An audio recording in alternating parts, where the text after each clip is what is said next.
Hello again, this is your friend Shawqi. Imagine waking up one morning and realizing your biggest competitor is not another person, not someone younger, not someone cheaper. Your biggest competitor is software, a machine, an algorithm, an AI system that can do in seconds what used to take humans hours. That is the world we are entering. And that is why understanding these forces is so important. For the last 30 years, one country was blamed again and again: China. People said American workers lost jobs because Chinese workers were cheaper. And yes, there is some truth to that. Globalization did change the labor market. Factories, call centers, and back office work moved overseas in search of lower costs. Economists call this factor price equalization.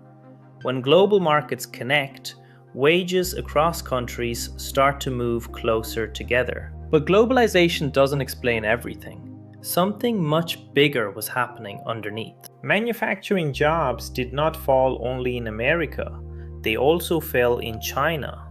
Yet, production kept going up.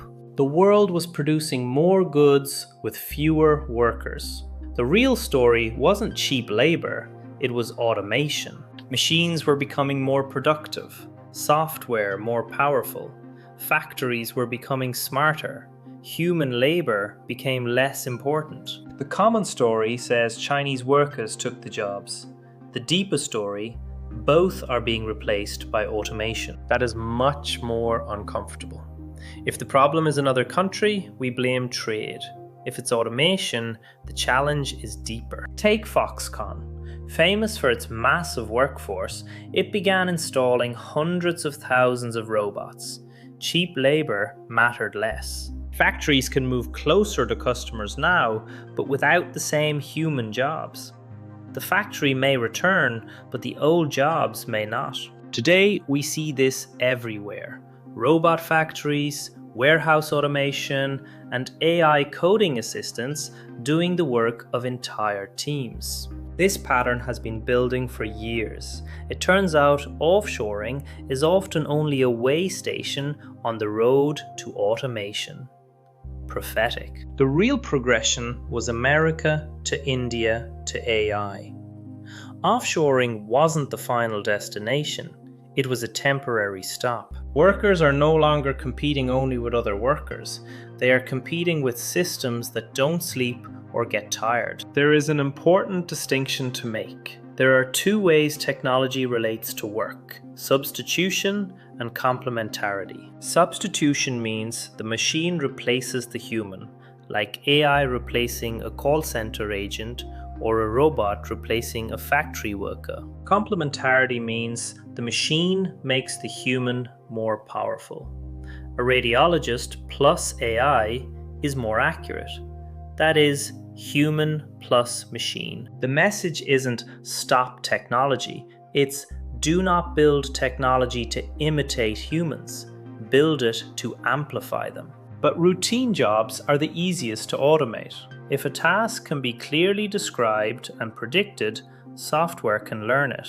This includes office work, data entry, bookkeeping, even repetitive coding.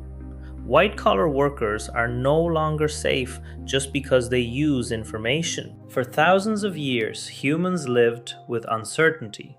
Food, harvests, trade. Now we face uncertainty about labor itself. What happens when intelligence itself becomes abundant? Like food and energy before it, abundant intelligence changes everything. The most valuable assets shift to prediction, judgment, and creativity.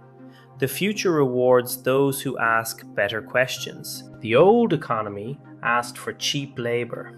The new economy asks, who can use intelligence most effectively? Combine the two. The future doesn't belong to humans or machines alone.